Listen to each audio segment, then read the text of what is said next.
sibe nakho ukuchithima. Moya wenkazimulo sembathise inkazimulo yakho. Moya womusa simathise ngomsa wakho. Moya wenkululeko sikhulule ngamandla akho. Moya phakathi masihole siqondiswe ngwena. uNkulunkulu othe inyathelo zolungileyo iqondiswa ngwena. Wena sole indlela ezokulunga ngenxa igama lakho. Phakathi kwethu khuluma uphilise usindise. Wophule uqashule yonke imithelo yejoka nezibopho zokubi. Waphule ukhulule. Usebenza ngomoya ohlonipha nokuqonda. Umoya wamasu nowamandla, umoya wokukholo nesibindi, umoya wokwazi ukumesaba uJehova. Usenze intokozo bese kumesabeni uJehova. Umoya wothando nokukholwa, umoya wokuthanda nokuyikhuza, umoya wobumnene nentobeko, umoya wokuvuma nokulalela. This is your platform. Siyakhuleka egameni likaJesu Kristu. Let no one leave this place with a yoke unbroken. Siyakhuleka egameni likaJesu Kristu. Let nobody go back home with a burden unremoved. We pray in the name of Jesus. Let no one leave this place with a problem unsolved. Rather, let your glory and your presence have all supremacy and gainful ascendance from start to finish. Baba said, arise, O Lord, and let your enemies be scattered.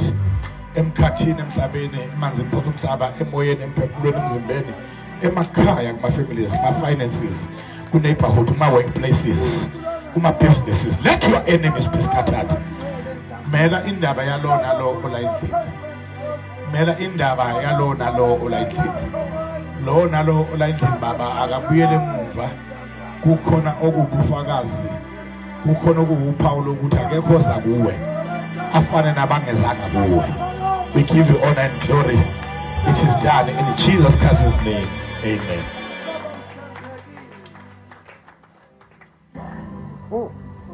Singahlala phansi. Oqotshwa kaNkulunkulu. Inceka kaNkulunkulu phezulu konke. The founder and visionary yomsebenzi nebandla ye-Revelation Army. Nosokhaya and the host yalezimvuselelo utata uBishop uB Mchunu sekubingelela. Amen. Bishop ngegama likaJesu. Ngibonge ukuthi coming here for the first time silokusazana nje ngendaba yokuxhumana kodwa ngiphatheke kahle in all my stay during my stay here both la enkonzweni na la engihleli khona ngihlale kahle kakhulu. Futhi nikwazi nina njengebandla uthi ngenkathi lo ohola nina amukele mina nezincike ngaphambi kwamazamukeleli nezisezayo akamukela ngazona kwamukela uNkulunkulu ezihamba naye enilokho kwehlela kunina ngizobona ukuthi kwehlela kunina. Very Lord. Siyabonga kakhulu Bishop, sibile noma mbishop. Sekumela mambishop nezibuko zakho mfana. Ngegama likaJesu. Praise the Lord. Ngijabule kakhulu ukuba ingxenye lezinkonzo abagcotshwa kwaNkulunkulu onyawonke, the servants of the Almighty God and vessels of God's honor. Indlela abamele ngayo uNkulunkulu nabamele ngayo umbuso. Ngibonile ukuthi nikukhanya ngempela, nikukhanya kweso. Alibonge igama likaJesu. Ngoba vele uJesu mayithi ukukhanya kwezo akasho ukuthi ukukhanya kwamasonto ethu. Makukhanya kwamasonto ethu bese ogcina sise emasontweni ethu singayi kwenye indawo. Kodwa masukukhanya kwezo sitholakala lapha abantu bakaNkulunkulu bezwe bekhona. Nobunye eninabo ilobu uJesu abukhulekele nakufunayo. uNkulunkulu uzokwenza kube kuhle kakhulu kunina kuyo yonke into ngoba lokhu kuvela kwenu ngokusupporta la. uNkulunkulu wenza ukuthi nikuvune nani ngokusupportwa la. Futhi ungasasupportwa oyedwa wena kodwa usupporte uwedwa. Ususupportwa inqwaba ngoba utshala uhlamvu uvuna isikhwebu. Isikhwebu sinenqwaba yeinhlamvu. Praise the Lord. Siyababingelela ke bonke omama befundisi abangabasizi benu, okhokho nomkhulu bonke siyababingelela nezibuko zabo. Amen. Siyababingelela obaba nomama nabafisayo nabo ngolunye futhi ukuba obaba nomama. Siyababingelela ngoba nayo into enkulu leyo yokuba ubaba nomama kwabanye baze bayochatha ngaleso ntweni. Kwephuka uphondo kodwa olunye esontweni. Chathelwa nje ukuthi umuntu yoba umama nini kungenzeki. Alibonge igama likaJesu. Sibingelela insizwa neintombi nabantwana abancane bonke. Othi phothi notice spoon siyababingelela. nabaseyiswini uma kukhona nesifihlele bona ngizokuthiwa nikhoti kakhulu la ekufihleni ngakwazi ukufihla umuntu for 9 months after 9 months bese nithi surprise so ke ninenifihlayo ke sibingele laba enibafihlileyo ke uma bekhona ngegama likaJesu. Ngithokoze kakhulu ngale ngxenye yale nkonzo. Ake singeneni ke siqala la siqale khona izolo kodwa bese sithi go further ke siqala kuZaga 10 verse 22 and then omunye ngicela engivulela Galatians chapter 3 verse 13 and 14.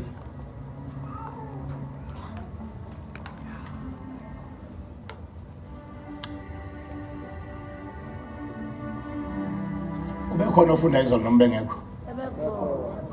Funda namhlanje ukhona? Awukhona. Noma nifuna kube omunye. Khona kanye ngafunda umuntu oyedwa abantu begcolile bengaka ngabe kwenzenje. Ngabe uyena nowabulala umkade Clerk. Marike.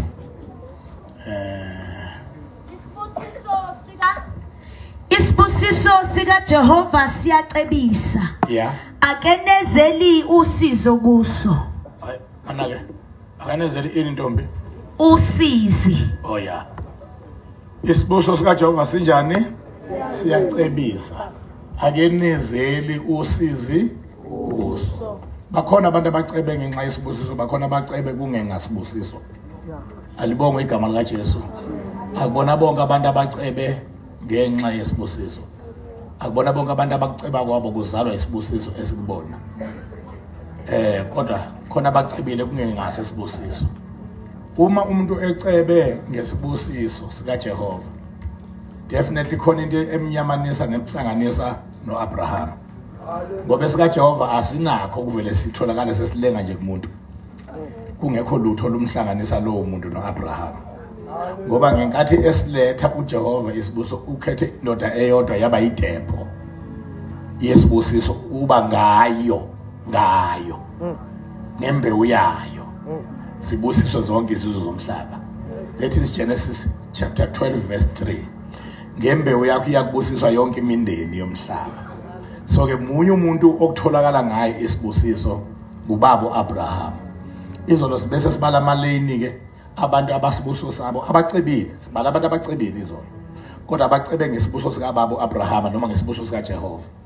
Sathi amaJuda acebile. Akontrola umnotho womhlaba wonke.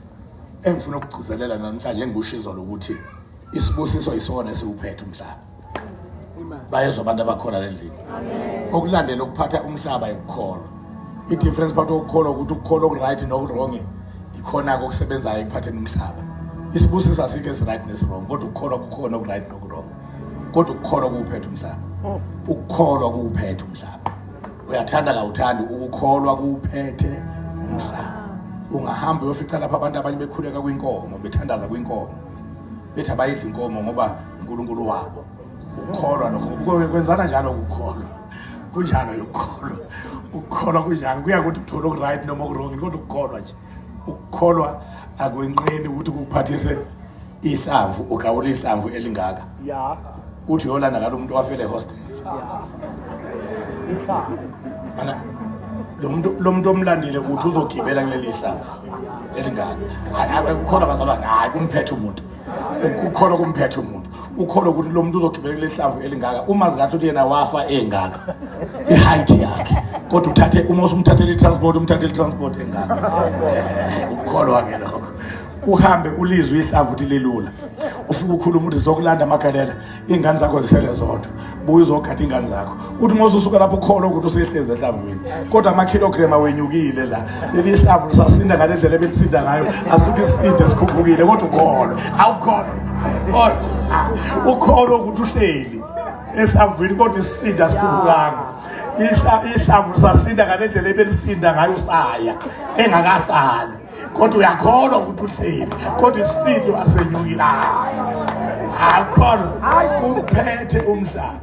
The only thing is that ke uma uthola ukukholwa okurong uyaphela. Ungaphela ibaya. Ngizaphela. Uma uqondana nokukholwa okurong khona esifazane kuMark chapter 5 verse 25 elithi sechithile imali yakhe eningi ezinyangeni ezinjani eziningi kangasizakala ngalutho kwayimaqhubeka kunjalo ukukholwa uma usendaweni erong iyaphela imali. ziyaphela ibaya ngoba ukuphethe awukwazi ukungaspendi ngoba kukuphethe ukukholwa kuuphethe umhlaba. As a result uma abantu sebehlulelwa bazohlulelwa ngokuthi yini abakholwa yiyo. I-judgment day is coming. Uzophendula ngento wakholwa yiyo. Usazobuzwa ukuthi wayikholelwani lento wayikholwa. Wonke umuntu will be answerable ngokukholwa kwakhe ukuthi lento wayikholwa ubani wathi ikholwa ngoba ngazi mina ukuthi uNkulunkulu umlethile ammisele abantu bonke ukuthi babukholwa kuye. Uma wayeke ukukholwa uye uzokholwa kuye. Engathi ukukholwa uzobuzwa ngalokho ukukholwa kwakho. Kodwa ukukholwa kuphethe umhlaba. Asikiyeke ukuphathwa komhlaba uphathwa ukukholwa ngoba khona kuyakwazi ukuphatha umhlaba ku right uphatho ukukholwa okurong. Ngama mazwi kahle kahle emhlaba usempini yokulwa kokukholwa kulwa okuright kulwa nokurong. Nanso impi ekhona.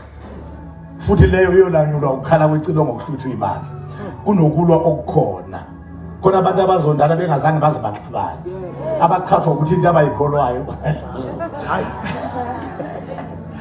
Ya ngoba phela ukukholwa lokhu kunamandla ngalendlela ukuthi ingane ibulala uyise abulala ingane. Eyibulaliswa ukukholwa nje.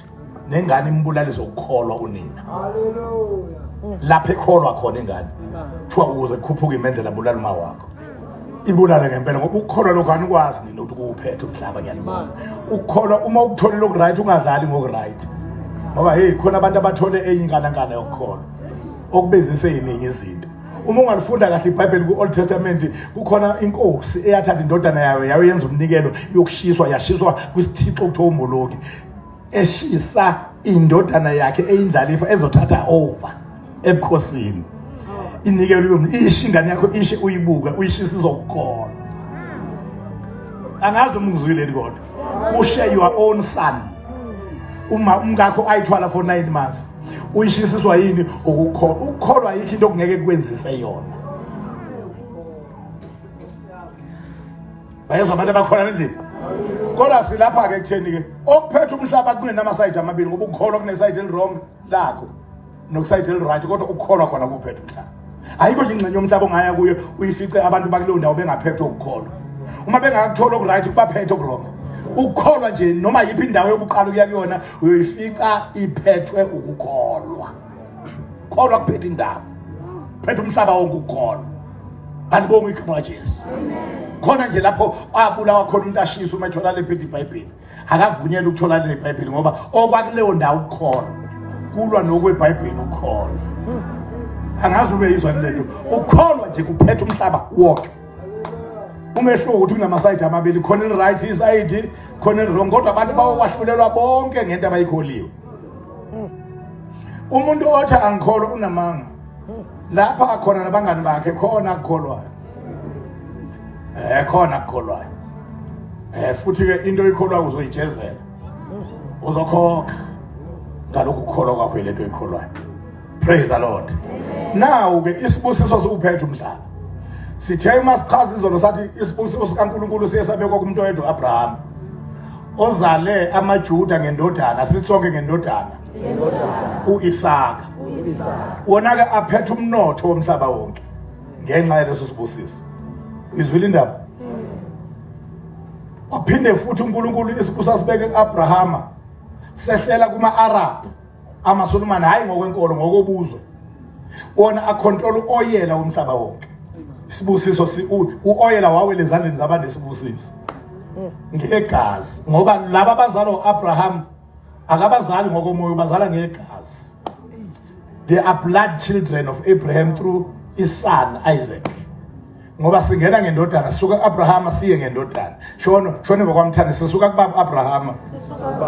Sidlulele kubantu ngendodana. So ke basithola ngendodana uIsaka. AmaJuda acontrol umnotho wonke ngaleso sibusiso. Ngisho angangalingeni izulu kodwa emhlabeni asuke ebusile. Acontrol umnotho wonke omhlaba.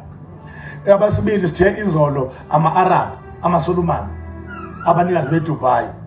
Bacontrola ubaphethe uoyela womhlaba wonke, uoyela ulawulwa yibona ungaphansi kolawulo lwabo. Amafutha awele ezandleni zabantu abazalwa uAbraham ngendodana uIshmael amzala kwisicilakazi uHagar.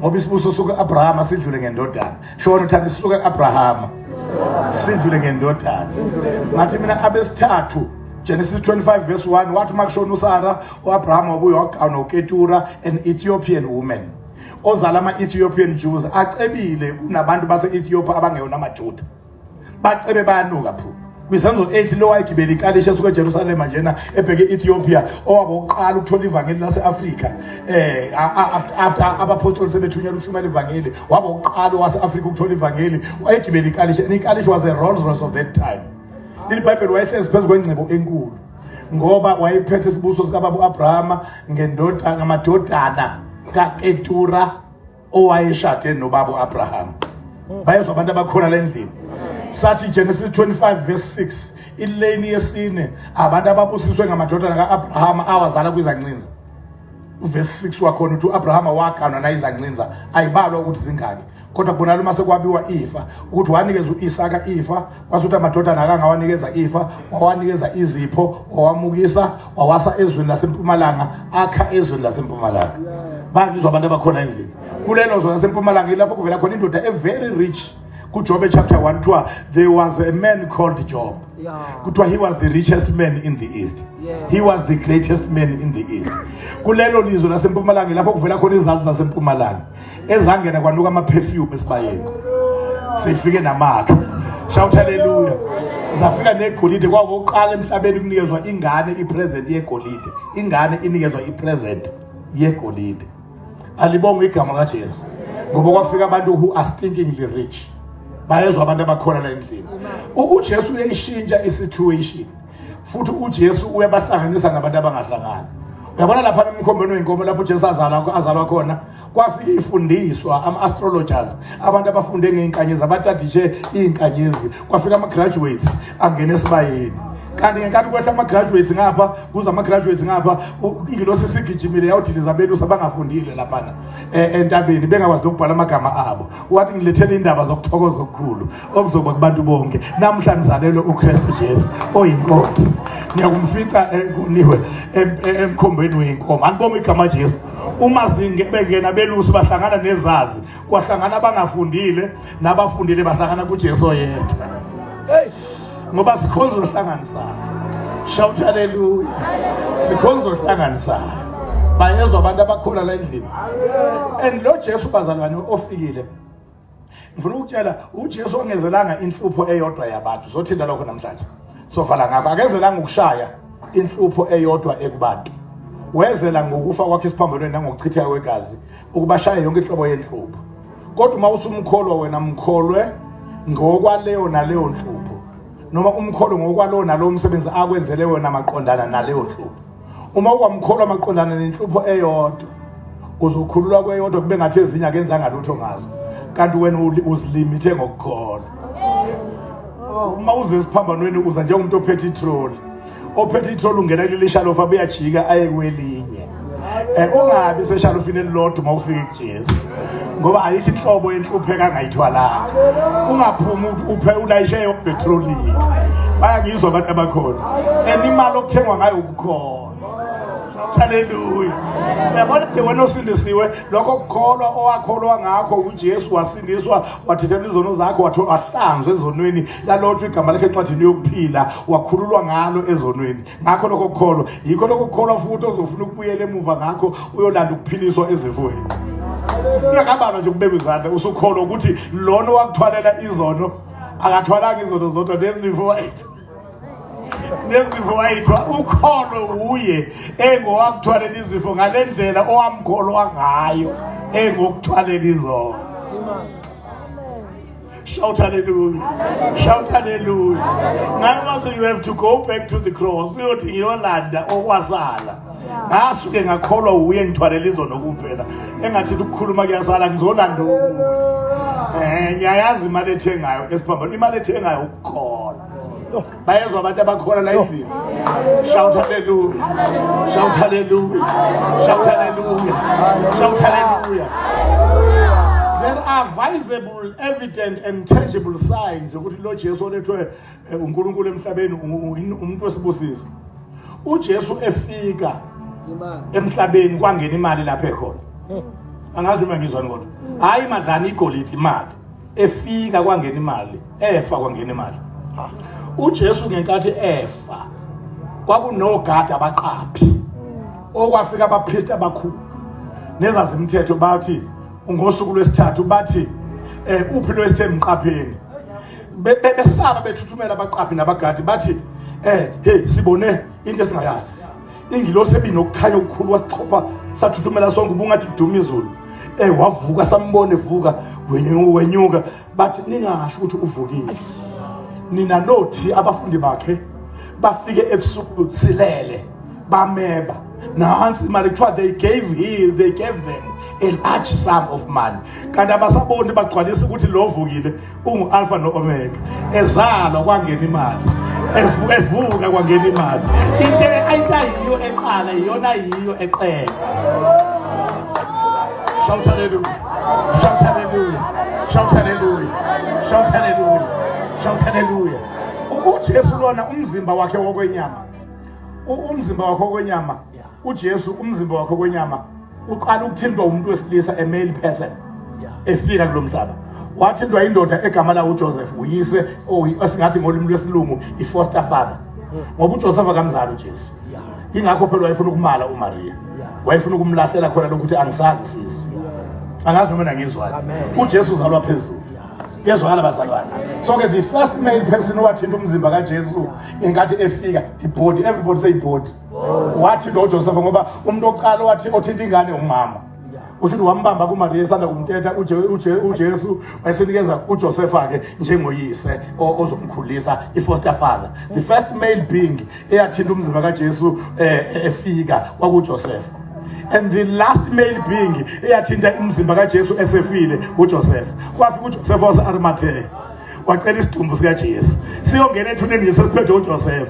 kanti sifika sathinta uJoseph sesingena ethuneni sithinta uJoseph uJesu ngikutshele kanti uba yilento eqaleni azoba yiyo egcineni uba yileyo nto egcineni aba yiyo eqaleni efika emhlabeni kwangena imali la iseyikhona ephuma emhlabeni kwangena imali la iseyikhona and that person proves to you ukuthi uyisibusiso. Imali yangena esesibayini akayithandazelanga imali yangena evuka kwabafile akayithandazelanga ngoba isibuso senza imali ingena ungayithandazelanga.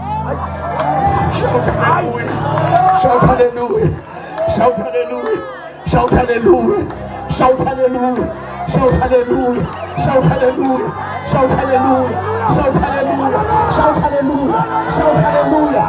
Isibusiso sikaJehova siyacebisa akanezeli usizi kuzo.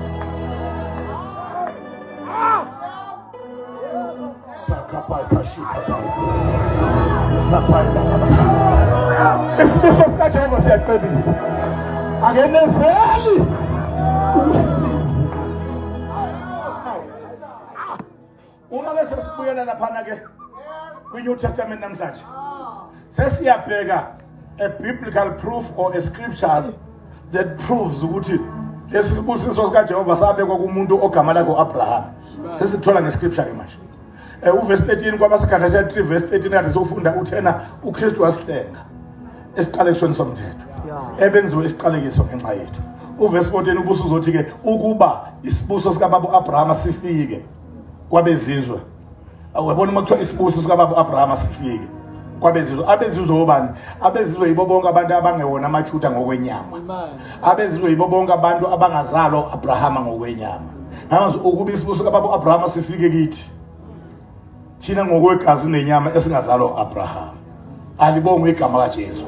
Uma ukholwa uma ulikholwa ngempela ke umsebenzi uyabonakala. Umukholwa awukholelwanga ukuba uhlukaniswe nento eyodwa kwezimpi. Ziningi izinto ezimbi ngale kwalokho ocabanga ukuthi wakholelwa ukuhlukana nakho kuphela. Umukholwa ukholelwe ukubuhlukana nezona ngoba unawo amandla okuhlukana nazo ngokwakho. Ukukholwa kuyakusiza ngoba once wakholwa ufike ufinyelela umusa. Ukukholwa ufumana umusa. ngomusa uyakwazi ukuhlukana nento obungakwazi ukuhlukana nayo. So ke uma ukholwa uhlukana nezono, uma ukholwa uhlukane nezifo. Ukholwa kwenzela lokho umthetho wakwenzela uzokuhlukanisa nezono, kwenzela uzokuhlukanisa nezifo, kwenzela uzokuhlukanisa neziqalekiso, kwenzela uzokuhlukanisa nepoverty, kwenzela uzokuhlukanisa nepremature death. Uma wena uhlukane nokodwa out of this 5 akuNkulunkulu onephutha, wena ofike lapha kwitrolli walayisha uhlukana okodwa waqhubeka nokunye kwangathi labangani bakho. Ngoba ngalokho ukukholwa owakholwa ngakho wahlukana nalokho kodwa, ungabuyela ngakho lokho ukukholwa same faith, uyolanda futhi umusa ukuhlukana nalokho okunye futhi. Ngicela ukukutshela ukuthi emehlweni ezulu ngenxa kaJesu, emehlweni ezulu bonke abantu abasafanele ukungena esogweni. Emehlweni ezulu bonke abantu izono zabo zithethelelwe. Uma umuntu engena manje esogweni akasangeni ngenxa yezono zakhe, ungena ngenxa ukuthi engakwamukelanga akwenzelwe maqondana nokuthethelelwa kwakhe izono. Ilokho sekwenza umuntu ashe, akasashi ngenxa yakwenzile, usha ngenxa yokungakwemukeli lokho akwenzelwe ngalokho akwenzile. Hawu manje. Emehlweni ezulu, point number 2, bonke abantu izifo zabo zathwala. Ngoba uJesu wabetshatha ubuhlungu bethu, wathwala izifo zethu ngemivimbo yakhe siphilisiwe. Emehlweni ezulu zonke izifo eziniphethe ziyathespasa, senze trespassing, zisemhlabathini ezingafanele ukufunyanwa kuwona. Shout hallelujah. Emehlweni ezulu zonke iziqalekiso zathwala, khona umsebenzi esawenzelwa wokudestroy kweziqalekiso. Emehlweni ezulu akayikho umuntu okumele afe engafuni, ngoba i-premature death yathwalwa, wadilwa nayo. Akufanele ngenxa kaJesu after sekufika uJesu ufe noma yini. Kumele ukwenqaba ufa noma uhlehlise, ungahambi uvuma nje yonke into le kanti uzele nezingane ezosala isihlupheko usuhambile. Ufa kumele ukutshele ngoba kuyatshelwa, into zokutshelwa lezi nakungenye izinto ezitshelwayo. Ukutshela ukuthi awuhlehleke kodwa uma sengila ko89 kwamina nokunyathela ngingasavumi kahle. Bese uyabona singayixoxana le ndaba le othi uyizele namhlanje ufike eli kakhulu ibhisi kabi ukuba nga-athendana nayo. Ukufa nje kumele utshelwe wena. Alibonge igama kaJesu. Bayezwa abantu abakhona la endlini. Ungathi uzele ingane ukulokhu uhamba ufa, hambe nifa nje. Ungahamba ufa kanti uzele ingane ngoba izoxaka lezi ngane emhlabeni ungasekho wena. Angiphathi uma umfazi ushadile kanti usomakoto semncane, le ndoda lena ayikwazi ukuhlala yodwa, yoniwa wena uyiwashela. Ayisakwazi ukuyiwashela, yoniwa wena uyiphekela, ayisakwazi ukuyiphekela. Yoniwa wena uyayinela. Umuke wahamba ifuna omunye, yona icabanga into eyodwa, icabanga ingane lezoyizele, icabanga ukuwashelwa, icabanga ukayinelwa, icabanga ukuphekelwa. Lo fikayo yena uyayibona ukuthi idako ukuwashelwa nokuphekelwa nokwanela ubhizi lo uhlukumeza ingane zakhe. Ngoba ilento yakho kuhamba ufa ibingafi kanti nizela. Hawu simakade. Ngoba uzoshiya ingane zale ihlupheka. Laba bazofika laba. Lozofika akazoyiphatha kahle ingane zakhe. Funa umuntu osakho ingozi kabi ngoba ukwazi ukukhuluma ngengane kumyise wayo. Uyise wayo akholwe ukuthi yimbi ngempela njengoba kusho lo mama. Aza khona na ukubuza ukuthi uma lengane iyimbi kangaka uma bekuye yakho kuzokhuluma kanje naye akho na ukubuza lokho.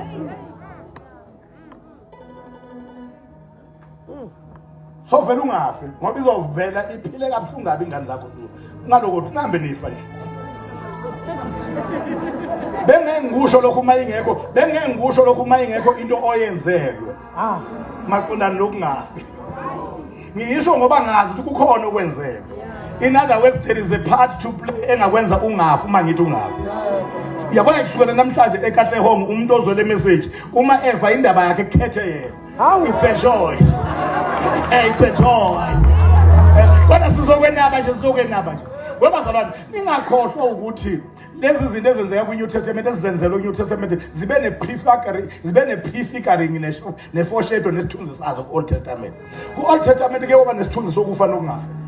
Safika ku Old Testament enkathi besehlane balunywa zinyoka bafa nje solution ayikho ephakanyisiwe. Ngiyizwa bazalwane sabadla ke inyoka bezijani bafa. Kwase kunyuka uMoses ke ethi yobakhulumela wathi uNkulunkulu hamba wakhe yaminyoka yokuphila. bese uyayiphakamisa. Yeah. Utshela abalunywe zinyoka ke manje kusukela manje. Wena bafile lapho ngoba ibingakabikho leyo yakhile yethusi. Kodwa kusukela manje uzoyiphakamisa bese uyamemezela. After so umemezele ukuthi olunywe inyoka yokufa ephansi akayeke ukubheka inyoka yokufa. Akaphakamisa amehlo. Abheka inyoka yokuphila yethusi ephakanyisiwe. Lalela ke from that period ememezela uMoses inyoka isiphakanyisiwe yethusi. Abantu basebene choice.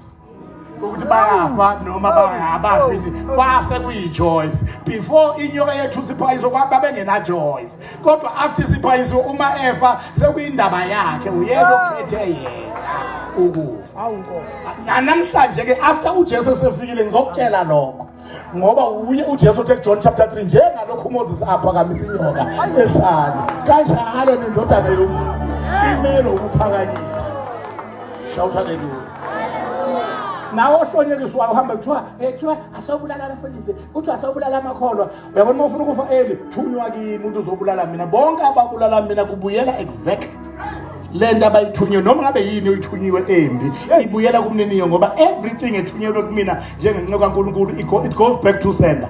Ngathi angidingi lokuthandaza ikuphathaza kungakhulekanga. Umuntu ushaywa yinto ayilethe kimi. Ngakho ungalethi noma yini kimi. Isikhona isibuya nomkhwezeli. Into oyithumela uyizwa ithi kwelakho ikhaya. Ungasathola nethuba lokubuza ibuye nini ngoba uyokusukhala ukhangalala. Ngoba sekuphuma igazi ngamakhala. Ungazi ibuye nini ushaywa yinto oyithumela. Hlomela mothana. Shout hallelujah. Shout hallelujah. Yabona usuku lokugcina namhlanje ngizonigcaba.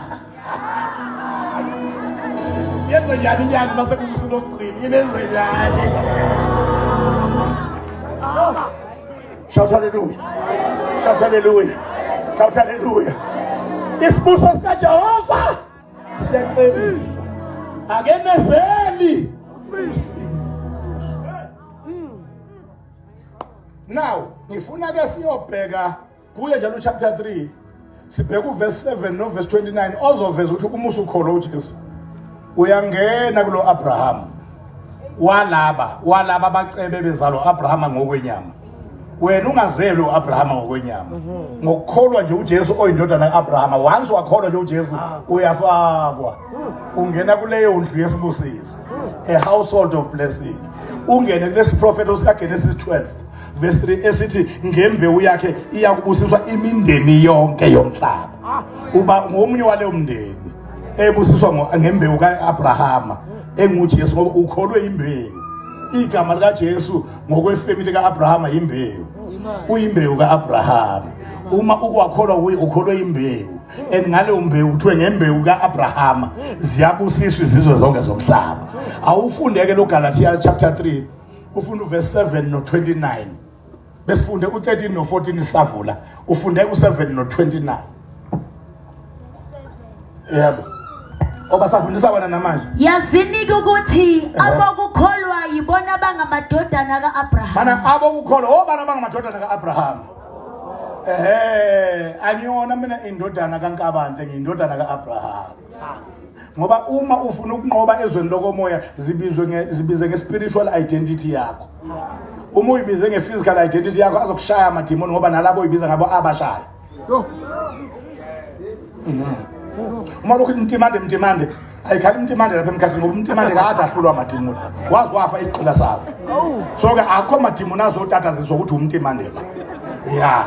Amadimoni kuma atataziswa ukuthi uyini in Christ. Your new identity. In your identity yethu ithi siuhlanga olukhethiweyo. Ubupriest bobukhosi. Isizwe esingcwele. Singamadodana kaAbraham. Shout hallelujah. Singukhanya kwezwe. Umzi wakhe entabeni ongesithele. Singaphezulu kwabanqobi. Ukhonke lokusiyanqoba nokunqoba. Ngaye wasithandayo. Sinamandla okwenza konke. Ngaye siqinisayo. That is our true identity. Oh my God. Shout hallelujah. Shout hallelujah. Awuwazi ukuthi uzonqoba izwe lokomoya uyibiza ngowanqotshwa izwe lokomoya. Uma uzonqoba ezweni lokomoya zibize ngalo owanqoba izwe lokomoya. Ingakho uJesu ethi imani isibindi ngilinqobile izwe kanjalo nani ngiyakunqoba izwe.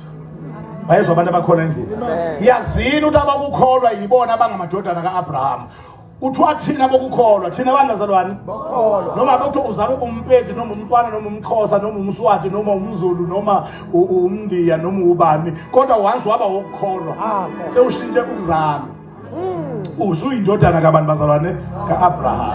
Funda verse 29 wakho ungisheshisele ufunde njengofakazi baJehova. Ngiyabathanda labo obhuti nosisi ukuthiwa ofakazi baJehova. Bathanda ngabo ngoba asheshise efundeni iBhayibheli. Enye into engibathandela yona yikho kona lokho nje ababizwa ngakho. Babizwa ukuthi ofakazi baJehova ngibathandela lokho nje. Ngibahlonipha. Uma umuntu kuthiwa ufakazi kaJehova ngiyamhlonipha ngithathe kancane. Ishiwo samathumba umfakazi kaJehova ayimthathe kancane weshiwo samathumba. Ufakazi kaJehova. Ufakazi kaJehova. Phela ufakazi umuntu osuke khona ebona kwenzeka konke. Hawu uma ufakazi kaJehova ihlonipha kabi. Ngihlonipha kabi ngoba konke kwenzeka ukhona ukuba makuthiwa Genesis 1 verse 1 eqaleni uNkulunkulu wadala izulu nomhlaba kumele ukuthi ngangikhona ngambona ufakazi akashe kanti uthi ngezwa kuthiwa uma ufakazi kaJehova uyi-eyewitness kumele masibike 1 verse 1 eqaleni uNkulunkulu wadala izulu nomhlaba kumele kuqhamuke abofakazi baJehova bathi sasikhona sambona walidala phambi kwethu sibuka. Yabona abantu abanjalo ungabathelela ubathi vele nje udle wona ama-aphula nobhanana labawabhale ephepheni uvele uye emakethe uthi cha mina ngoba ngithi ngisazowatha ngesikhathi esizayo mina sengithi ngoba akhona lapha kwahulumeni bengiqalela angiqalele ngiwade manje obhanana ama-aphula ney'swenya zamakilebhisi ungabathelela ufakazi abantu abakhulu kabi laba abantu ababekhona bebona hayi bebona enkathi let there be light bayabuka njalo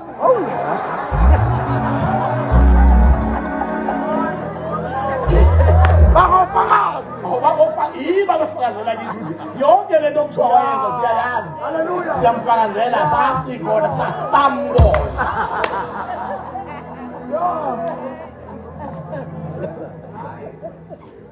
ufuna usheshise ntombi njengabangani bami kepha uma ningabakaKristu seninzalo kaAbraham. Uma ningabakaKristu ulalele kahle uma ninjani ningabakaKristu senuyini seninzalo kaAbraham. Mana once wakholwa uJesu mana ngoJesu siyafakwa shono ngoJesu siyafakwa kubani kuAbraham lo Abraham oyidepho yesibusiso sikaJehova leso sibusiso esijani esicebisayo angenezeli usizi kuso singena kanjani leso sibusiso singena ngokukholwa uJesu oyindodana kaAbraham we become the fifth family kaAbraham ngoba ifamily yokuqala eyegazi ezala amaJuda ngoIsaka eyesibili eyegazi ezala amaSulumane ngoIshmayeli eyesithathu eyegazi ezala ama-Ethiopian Jews ngamadodana awazalwe kunkosikazi uKatura eyesine abasempumalanga oJobe nezazi zasempumalanga abazale kwemadodana ezancinza esihlanu ifamily yethu hayi ngegazi lekaAbraham lenyama kodwa ngegazi likaJesu ubona uzowaza manje igazi namhlanje ngenxa yegazi ngoba le blessing ngathi ayingeni ngaphandle kwegazi abantu abanegazi likaAbraham ngabe uJesu echitha igazi nje wayechithele kaAbraham shout hallelujah ukuba thina sizongena shout hallelujah sibalwe as families through the blood. 1 John chapter 3 verse 8 uthi for this purpose the Son of Man was manifested, that he may destroy all the works of the evil one. Indodana kaNkulunkulu yabonakaliselwa lokhu ukuba ichithe yonke imisebenzi kaSathane. Ayengulistele lemisebenzi uJesu ezele uzoyichitha. Izono zihamba phambili. Ziyi-main volume. Izono umsebenzi kaSathane ayizochitha. 2 izifo umsebenzi kaSathane ezochitha. 3 iqalekiso umsebenzi kaSathane ezochitha. 4 i-premature death umsebenzi kaSathane ezochitha. 5 i-poverty umsebenzi kaSathane ezochitha. Umsebenzi wawuzochithwa uJesu u-5-fold. Ingakho makuthunywa abangabakhe beyodila nokwazisa izwe nokufundisa abantu baba banqobi phezulu komsebenzi waseSathane uthunywa i5-fold ministry ngoba nomsebenzi olwa nesintu is a 5-fold owenzela ukuchithwa. uJesu nje wachitha umsebenzi o5-fold, umsebenzi oppresse abantu, oyinhlupho yabantu ngezono, uyinhlupho kubantu ngezifo, uyinhlupho kubantu ngeziqalekiso, uyinhlupho kubantu ngepoverty, uyinhlupho kubantu ngepremature death. Akhona kunye kwaloko ku5 uJesu afa engaqedanga ngakho esiphambanweni ngegazi lakhe. Uma uJesu kwakukhona angenzanga lutho maqondana nakho wayengaqualify ukukhipha amazwi athi kufeziwe ngoba lawo mazwi ayadula. Amazwi aqonde ukuthi go and check, umuntu anahamba yo check ukuthi khona nokusela. Uma umuntu ethi ufeziwe uqonda ukuthi itask engiyithunyelwe ngikwenze konke maqondana akusele lutho, if you like go and check. Bazo abantu bakhona la endlini. Njengoba umuntu uma engasindisiwe lapha kusuke kumi ngaye kusele ngakuye, nomuntu ongaphilisiwe yifweni naye kusuke ngikumi ngaye kusele ngakuye. Nomuntu odlala iqalekiso kusuke kumi ngaye kusele ngakuye. Nomuntu ofaka ngakabi isikhathi kusuke kumi ngaye kusele ngakuye. Nomuntu odlala ipoverty kusuke kumi ngaye kusele ngakuye. Yonke lemsebenzi yo5. Shout hallelujah. Shout hallelujah. uJesu oyimbewu kaAbrahama okungenxa yakhe ziyabusiswa izizwe zomhlaba, ozela ukuba sithole isibusiso sika baba Abraham ngaye, wezela ukudestroya lezi zinhlupho zo5. Shout hallelujah. Hallelujah.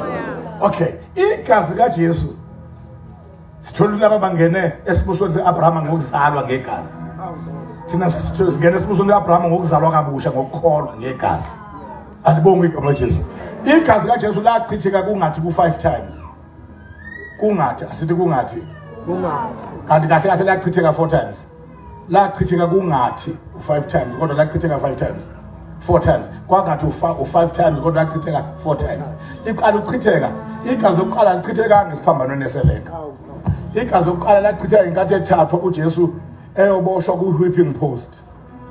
Isixhobo okwakujeswa kuso abantu, isixhobo sokujezisa ufakwe inkalvasi. Wawuboshwa izandla lapho, umzimba uhlutshuliwe ungenasembatho, bese kuza abantu nenkalvasi benikezwe umyalo ukuthi abakushaya imivimbo ewu40, bese kubeka umbandela ukuthi bangeqisi nowodwa umvimbo. Ngoma beke beqisa ngowodwa sebe guilty of the same offense. Sekufuneka uma usuka wena kade uJesu lokho weqisa imivimbo naye angena shayo ngoba ushaye weqisa. Abashayi ke bebona ukuthi kubadalela inkinga lento le yokungakwazi ukubala kahle baya miscount. Kanti ukhona obhekelele ukuthi wena ushaye kahle. Uma weqisile uyakutshela. Manje babonke to be on the safe side umuntu asimshaye 39. eBhayibhelini encwadini kaLevi akubhaliwe ukuthi oJesu washaya imivimbo ewu39. Kubhalwe ukuthi ushaywa ewu40. Kodwa abashayi bona benza ewu39. So that uma kuba nemiscount bamiscountele kulo 40 ovele kuyiwona okhulunywe ngawo. So ke uJesu ke waya ke ku-whipping post washaywa imivimbo ewu40 ewu39. Leyo mivimbo ngenkathi eshaywa kwaphuma igazi lokuqala elingaphumeli izono zabantu, kodwa lazodestroy all the works of the evil one. One of those works of the evil one lakuphumela lokho ngoba uma wawushayo inkalvasi leyo wawushayo ngayo yayinamachopho, yayinameva echosheni phambili, ameva ukuthi uma ushaya ngayo anamathele emzimbeni, ezwe lokushayayo ukuthi anamathelile, ebese yadoza sakhlusula sale khamisa amanxeba ligxaza igazi lokuqala laphuma kuJesu, laphuma eboshwe izandla, umzimba ucimbile ehazulwa ngenxa yabo, kwaphuma igazi lalingaphumeli izono zabantu lelo gazi, lakuphumela izifo zabantu. Walibona uIsaac sasele 2000 years liphume. Isaiah 53 verse 4 wathi ngokuba wabetshathu wathi ambi izifo zethu, sathi thina ushayiwe ujezisiwe uNkulunkulu, isijeziso sokona kwethu sasiphezulu kwakhe ukuba sibe nokuthula. Ngemivimbo yakhe siphilisiwe, ngemivimbo yakhe siphilisiwe, ngemivimbo yakhe siphilisiwe, ngemivimbo yakhe siphilisiwe. Shout hallelujah, shout hallelujah, shout hallelujah, shout hallelujah, shout hallelujah, shout hallelujah.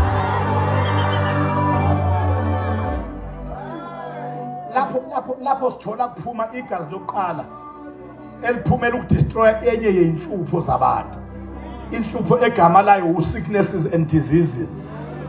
ayikathintwa ezono lapha. Uyangizwa umuntu okhona endlini. Kusaphuma igazi elishaya inhlupho ezizifo nobuthaka babantu. Ezono ayikathintwa. Kwase kuphuma igazi lesibili. Leli lokuqala eliphume eshaya ku-whipping post liphume ngakayi esiphambanweni. Elangaphumeli futhi izono zabantu. Ingakho uma liphuma kazange azwakale ethi baba bathethelele. Ngoba kunegazi eliqondene nokuthethelelwa kwabantu. Akuvele athi baba bathethelele kunoma yiliphi nje. Akuvele kuphume noma yiliphi bese gijima ezothi baba bathethelele. Uthi baba bathethelele ngoba sekuphume eliqondene nalokho. Lapho kwangaphume eliqondene nezono zabantu la. Kwakuphuma eliqondene nezifo zabantu. Kwase kuphume lesibili. Lapho elithi khona bamkhumula ingubo zakhe. Bemembathisa ezibomvu. Alibonga igama Jesu. Base beluka umqhele wameva bafaka umqhele wameva. Awuthi nguthinteke lo umqhele awubekwanga wafakwa. Manake lo mqhele awuchwanekwanga wafakwa.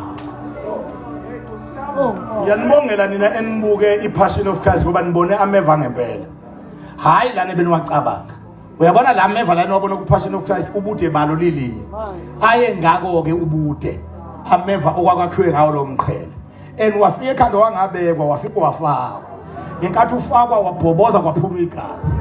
Elingasaphuma emzimbeni. Ngoba leli liphuma emzimbeni liphumela izifo zabantu.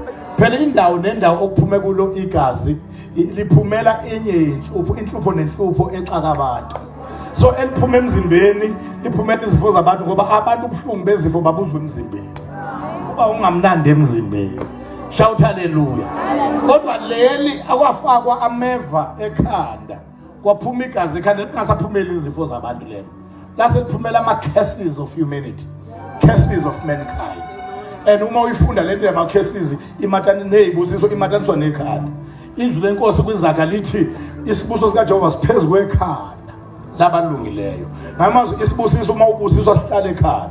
Nesiqalekiso uma uqalekiswa sihlala kuphi ekhanda. Ayikho impumelelo eyenzeka ngaphandle kwekhanda. Ayikho futhi failure eyenzeka ngaphandle kwekhanda. Ungabe umuntu ocabanga ukuthi udinga ukugcaba ukuze uphumelele. Ngoba ukugcaba ukuphumelela kumi ngokugcaba emzimbeni, kumi ngokuthi kwenzakaleni ekhanda. Alibonge igama kaJesu. Ngoba impumelelo nengcebo imayelana nekhanda. Nokwehluleka nefailure kumayelana nekhanda.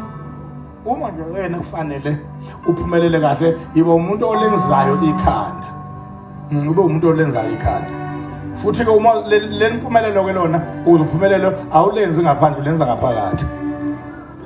Likwenzeka lokhu kulenza ngaphandle udlu ungaphumeleli kanti ulenze ngaphandle ngaphakathi kusenile.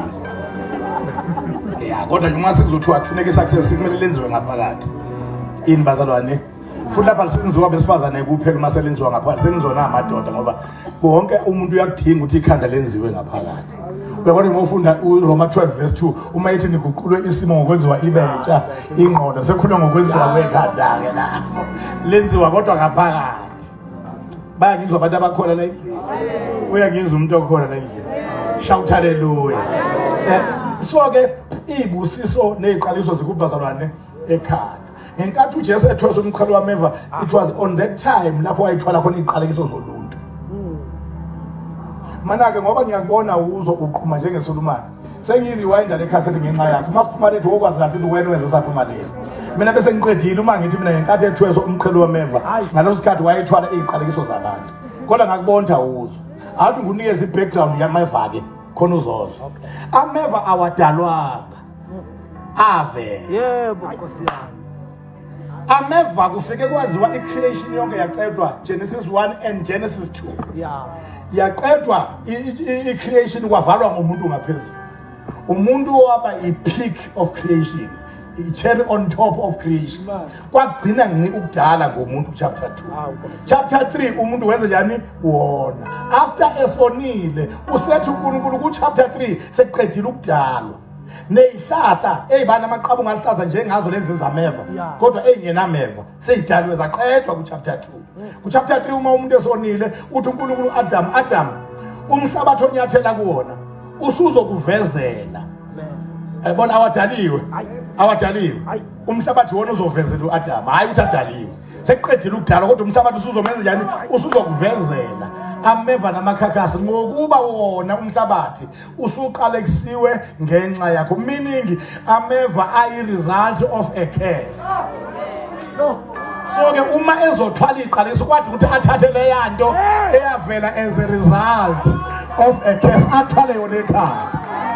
Shout hallelujah. Ngicela ukushumayela eKaTehong ukuthi ayikho into engathwalwanga.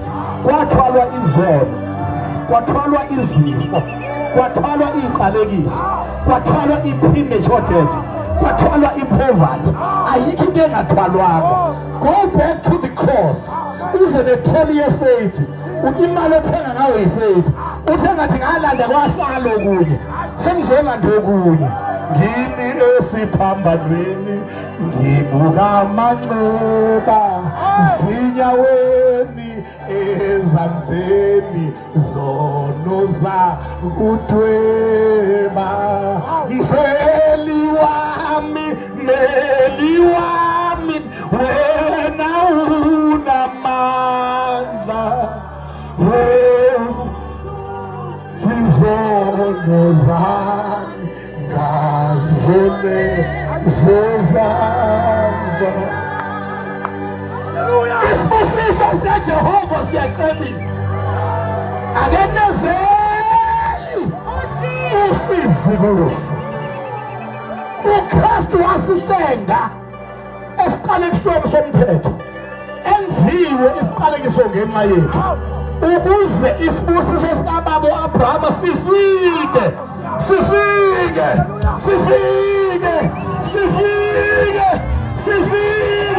Njengoba ngishumayela nje sifikile. Shumayela ngento efikile.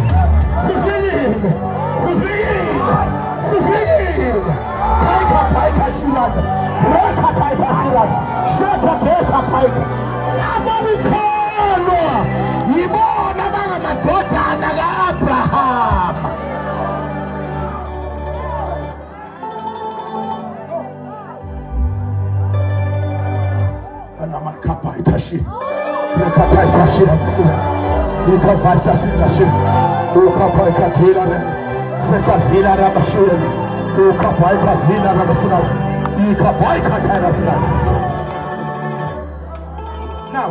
Now.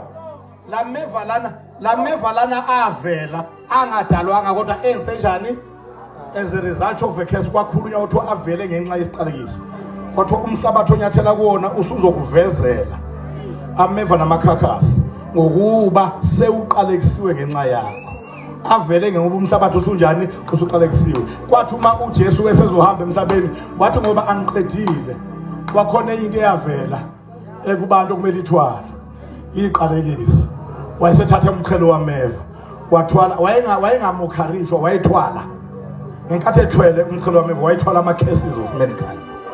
Bayezwa abantu abakhona ngenkathi eshaya imivimbo, wayethwala ama-sicknesses and disease of mankind. Ngicela ukutshela ukuthi ayikho into okwaphuma igazi likaJesu laphumela mahala. Into nento elaliphumela yona i-real. Kholwa yilokho uzobona umsebenzi owenzelwe uye ngalokho. Njengoba kukhona laphumela izifo nje, kholwa yilokho uzobona ukuphila kwakhe emzimbeni as a result of ukukholwa kwakhe umsebenzi akwenzele wena ngalokho. Njengoba kukhona laphuma ekhanda nje, kholwa yilokho uzobona umphumela womsebenzi elaphumela wona ewenzela wena ngokukholwa kwakho yilokho. Siya kwelesithathu manje igazi. Elesithathu igazi leli esikhuluma kabanzi ngalo ngamaphasika, elaphuma eselenga emthini, leli laphuma ezandleni naseyinyaweni. Shout hallelujah. Elaphuma eselenga emthini. Asona sonke sithi elaphuma eselenga. Yilelo ke laphumela izono zabantu. Yilo lodwa laphumela izono zabantu, leli liphume ezandleni nasenyaweni, eliphume eselenga emthini. Nanto ke lezono zabantu, hayi yonke into eyigazi kuJesu, leli liyaphuma eselenga emthini. Yingani elokuthethelelwa kwezono kuyileli elaphuma eselenga emthini na? Ingoba vele ngenkathi isono singena, abantu bokuqala bona ngokudla emthini, okwavela emthini wakushayela emthini. Yilo kwathi uma sekuphuma lona waqala washoka wathi baba bathethelele, ngoba sekuphume eliqondene nakho ke manje. ukuthethelelwa kwezono. Hebrew 9:22 ngaphandle kokuchitheka kwegazi akwenzeki ukuthethelelwa kwezono. So lingakachitheki elokuthethelelwa kwezono akakhulumanga ngendaba yokuthethelelwa kwezono, kodwa ninelela phuma wanibona ezandleni nasenyaweni waqala washo on the grounds of the blood, on the grounds of the blood, on the grounds of the blood, on the grounds of the blood. Wathi bahaba bathethelele abakwazi abakwenzayo. Shout on the grounds of the blood. Akekho umuntu ongathethelelwa nobulala abantu abawu-8 uthethelelwa angene izulu adlule ongazange athi nca kumuntu, kodwa engayanga esiphambanweni wayemukela umusa wokusindiswa angene izulu. Shout hallelujah. Shout hallelujah. Shout hallelujah. Shout hallelujah. Shout hallelujah. Shout hallelujah. Shout hallelujah. Shout hallelujah. Leli elaphuma ekhanda lafike lenza into ezimbili. Lasha ijabula. Lafike la destroy ama cases. Laphinde lasha ipoverty. Ngoba ukuceba kusekhanda. Neziqaliso idlala kuphi futhi? Nokwehluleka futhi nokuhlupheka kuphi futhi sekhaya. Shout hallelujah. Shout hallelujah. Shout hallelujah. So yabona leli elaphuma ekhanda lafike la destroy ama cases ne? Langagcina lapho laphinde futhi lashaya nepoverty. Ngoba ipoverty sekhanda. Webazalwane, indaba yokuceba komuntu onsundu ovela kuHamu nendaba yokuceba koJafeti umlungu, ama Europeans thavela kuJafeti izolo niyakhumbula, okuvela abavela kuJafeti abelungu yonke ivele ekhanda. I-difference ila ukuthi abelungu bakholelwa ukuthi ekhanda kuvela ama-ideas. Ngamazwi kubaceba ngalo ikhanda abelungu, kodwa ekhanda kuvela ama-ideas. And then they will come up with business plans, wonderful businesses. Kodwa kuqale kwenzekane ama-ideas. Asuka phela ama-ideas ekhanda. Ngamazwi indaba yokuceba kwabamhlophe abavela kuJafeti ivela kuphi nayo ekhanda. Bese ukuceba kwabavela kuHamu laba abaqale kuseka ngokubona ubunqunu buyise amaNdiya nama-Afrika okwabo ukuceba kuvela ekhanda ngokuthwala. Uma uyothwala kufuneka amakhanda abade, akufuneki lamakhanda afuneka ngoba kusuke kulandwa igazi lasekhanda kutransfer idestiny yalo muntu kuwe. Shout hallelujah. Shout hallelujah. Shout hallelujah. Nomuntu ongqondo yakhe isidididana angaceba uma esebenzisa amakhanda abantu. Uxa uthi imali engakuyithatha ngoba umuntu uyamthola kahle lapha ekhanda ngathi ayiphelelanga zonke. Kodwa uthola uyanuka imali kanti kunamakhanda asenzayo elakhe lehluleka kwalandwa amanye. Ngoba vele indaba yokungcebo imalana nekhanda. Makabonga uNkulunkulu ukuthi okholo uJesu akadinga ukuthwala. Ngoba ukhona okhanda lakhe labhotshozwa.